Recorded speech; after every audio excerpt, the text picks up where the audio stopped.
তুমি কে? আমি কে? হাদি। 17 বছরের প্রবাস জীবন ত্যাগ করে দেশে ফিরছে আজ দেশ নায়ক তারেক রহমান।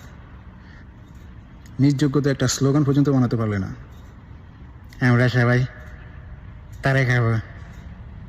শালারা এটা বল, আমরা সবাই হাদি হব। হ্যাঁ বল, কি স্লোগান আসছে? নতুন স্লোগান আসছে? ও সরি, আসলে আমি খেয়াল করিনি। দেখি কি আসছে। ভাই আসছে, রাজপথ কাঁপছে, ঈদ লাগছে, দুলাভাই আসছে।